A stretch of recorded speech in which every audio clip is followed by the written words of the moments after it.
Meeting adjourned. Fellowship follows.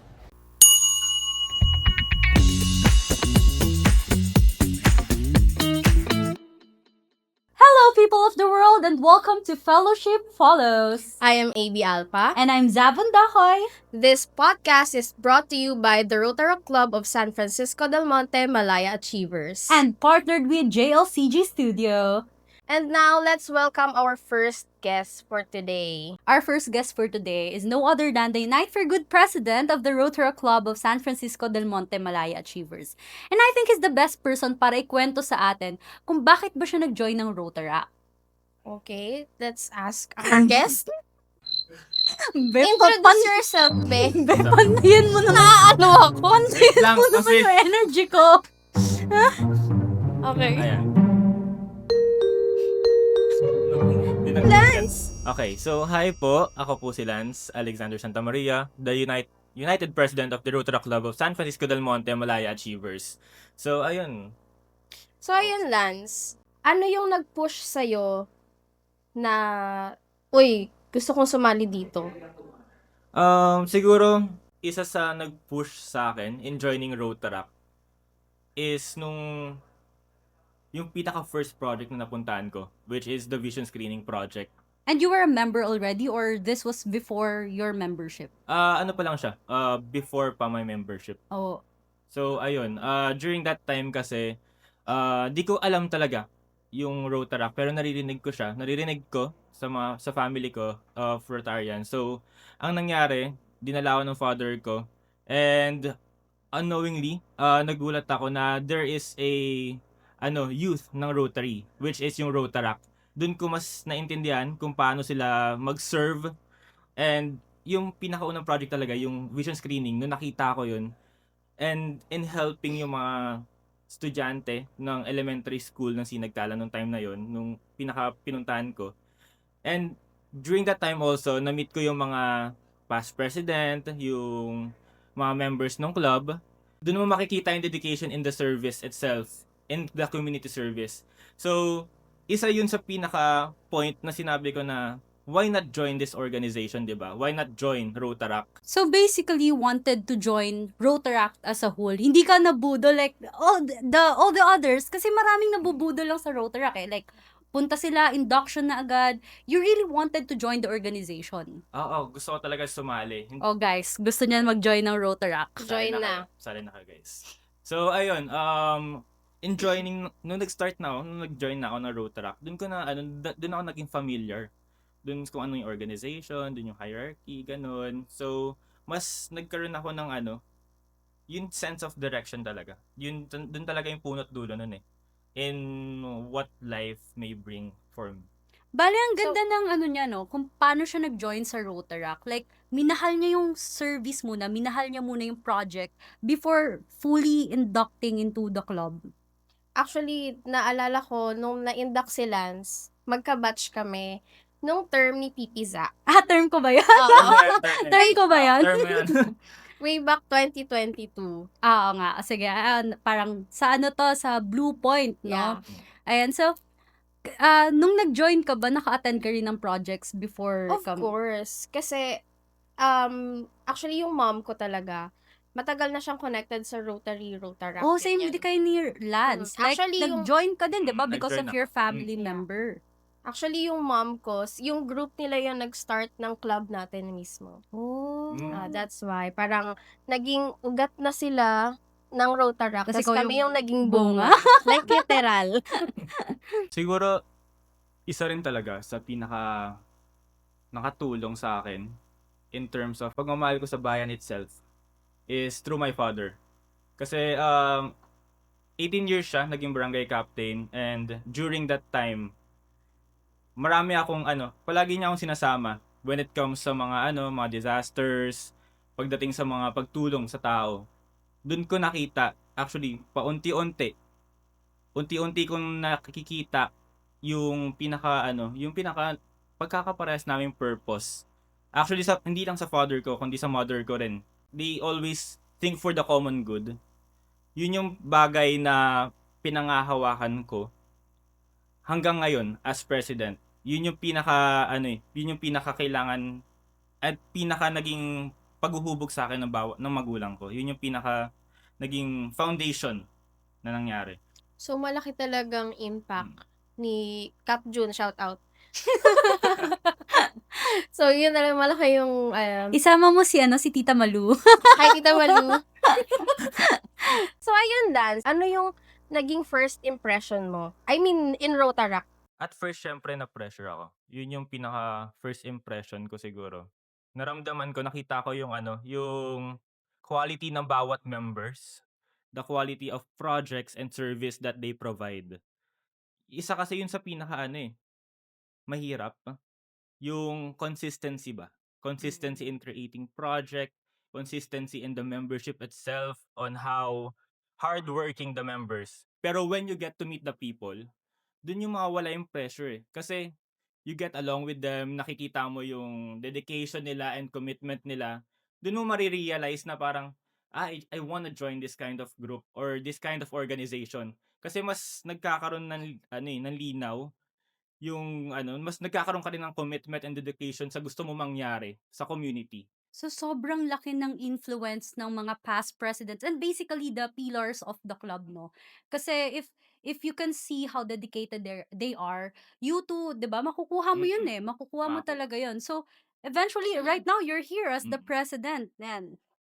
So, ano sa tingin mo yung mga improvement mo as a person nung nung nag-join ka sa club? Ayun, sumasali naman ako ng mga organization dati when way back nung high school.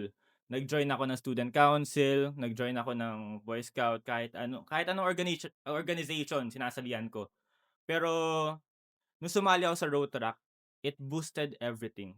So, hindi lang siya sa public speaking, hindi lang siya sa leadership, it's everything. So, hindi ka kasi binibuild ka kasi ni Rotaract in not just in the way you talk, in the way you present yourself with the people. It also builds you mentally, physically, everything. It builds you as a leader for the future generation. I think ako din. Yun din yung reason kung bakit mas natuto ko, mas naging, well, wala namang best leader, but naging okay ako to lead people.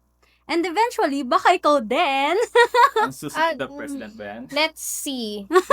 Okay, kasi as na nakikita ko ngayon, yung stress at saka yung workload, syempre ngayon as a student, medyo mahirap pa.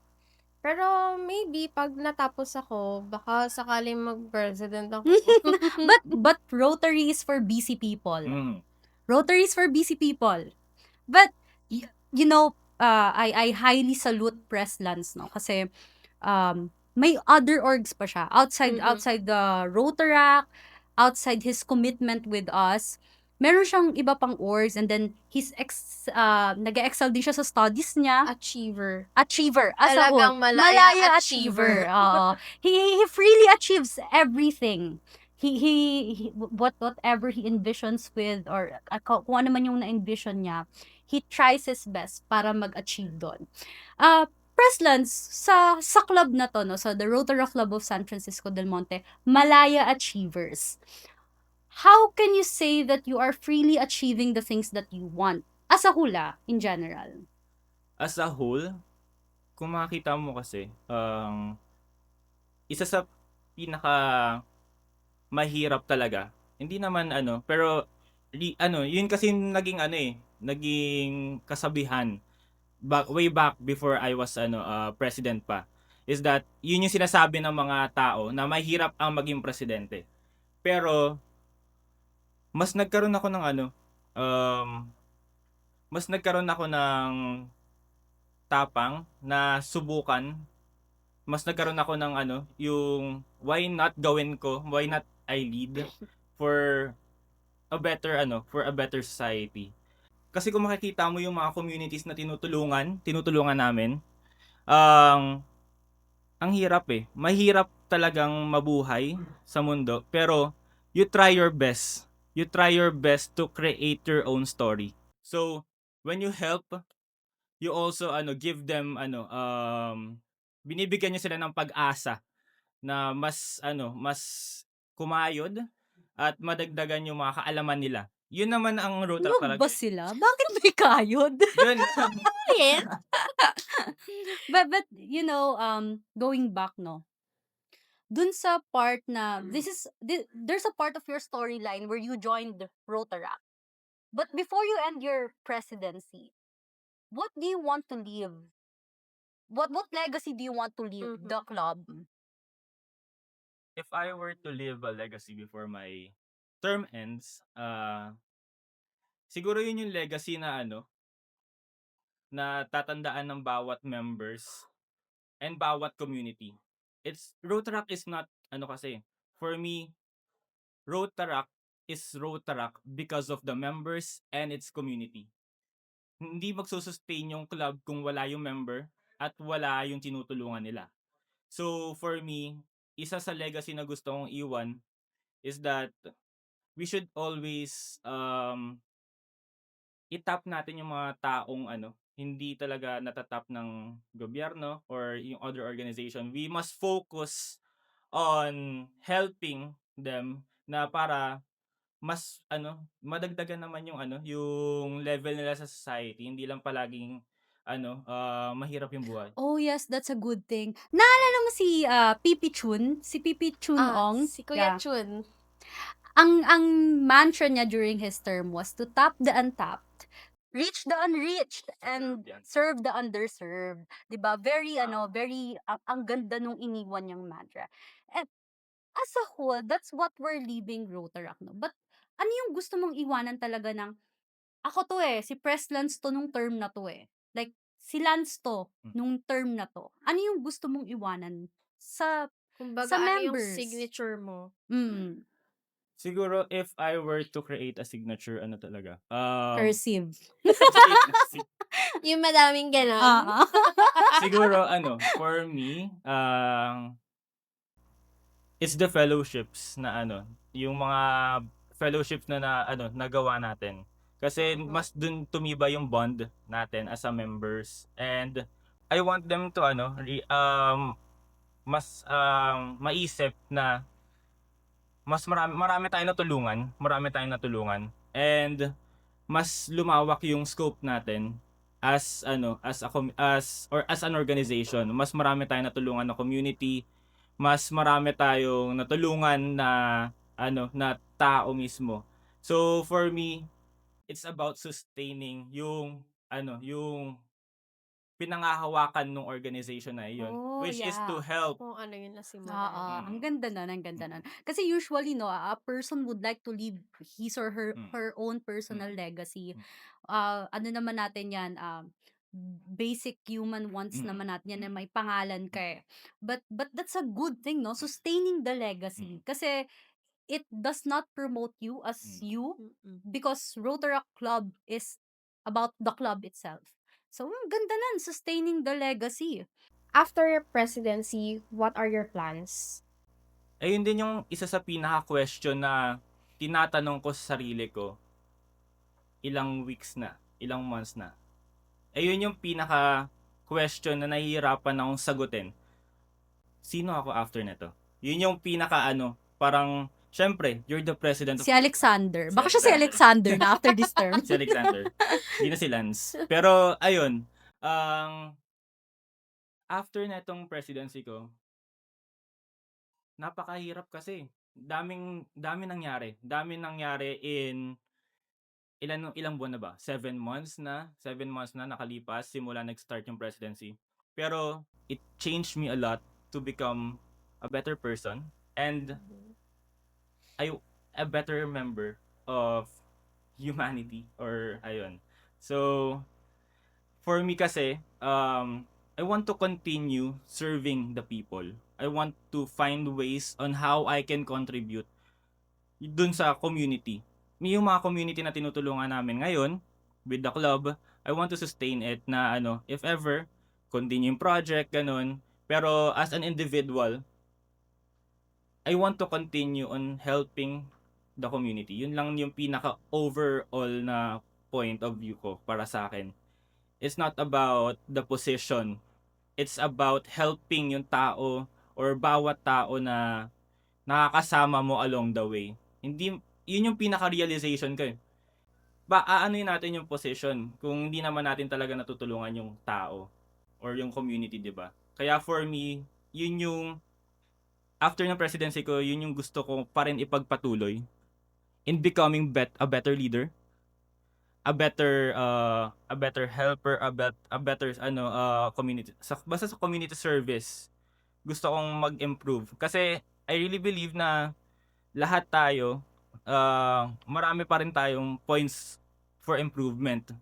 But along the way, you will realize na na nandun ka na sa peak, pero you will still need to improve along the way. Hindi lahat walang taong perpekto for me. Kasi yun yung naging realization ko all throughout my presidency. Masyado akong nangarap na malaki, pero sa kung titignan mo talaga, you need to be realistic talaga eh. You have to have a timeline, you have to plan everything. Pero along the way, hindi lahat ng bagay magwo-work dun sa gusto mo. Yun yung masakit, pero kung iintindihin mo ng mabuti, kailangan mo tanggapin yung sakit na yun. Yun yung para sa akin, yun yung gusto kong mangyari after my leadership. I want to continue serving the community and I want to become a better leader to help the community. Kasi learning is continuous naman, no? Every day we're learning something new, every day we're learning something different. So, ang ganda niyan, learning every day, no? At saka, Lance, always remember that it's okay to seek help or okay lang namang hingi ng tulong sa iba na hindi mo kailangan na, ito, kailangan kong gawin to, ako lang. So, ayun. If ever na may plans ka in the future, andito naman kami ni Za to help Ba't ba ako you. dinadamay dyan? Ay, sorry, ako lang ba? Pero, thinking about everything that you've said, ina-expect ka namin next year pa. And I think the next president will be needing your help ng sobra-sobra. You may be young at age, but meron tayong mga different knowledge, no, na hindi naman lahat alam namin kahit mas matanda kami. Hindi rin alam ng hindi ang experiences natin very different. So, kailanganin ka ng next president. And on the camera, are you sure that you'll be here next year? I-promise mo yan. Right now, I'm in talks naman with the next president, si P.E. Roxy. So basically, kinakausap ko na siya on what her upcoming plans for her upcoming presidency. So I will be continuing to help her, lalo na dun sa mga in tapping the community na gusto niyang tulungan, and also yung mga sustaining projects na gusto nating magawa. Yun naman kasi yun. It's all about sustaining the legacy of the club. So ayun, I will be happy to have her to help her para sa kanyang susunod na sa upcoming presidency niya sa club. Ayun. Ang dami nating natutunan for today, no? From sustaining the legacy, from the roots to fruits, yung mga parents na nila, and then Fruits. sila na ngayon yung fruits. And eventually, sana one day, pag may fruits na rin sila, mag-continue rin I yung hope kanilang... hindi. Ay, Kung magkaroon din sila ng fruits, mag-join din sa Rotaract, no, to continue the legacy. Ayan. And, of course, the heart of the Rotaract and Rotary as a whole is service above self. Well, Ayan. okay, and we'd like to thank our first guest, President Lance. Ayan. Palakpakan natin si Press salamat Lance. po. Thank you also for coming, no? Alam namin, busy talaga yung schedule mo. Like we said, Rotary is for busy people. Alright. If you want to watch the full episode, you can check out the icons below kung saan siya pwedeng panoorin. And also, thank you for watching Fellowship Followed. And we'd like to thank JLCG Studios for sponsoring our podcast today. Thank you, and uwi na diretso. Bye! Bye!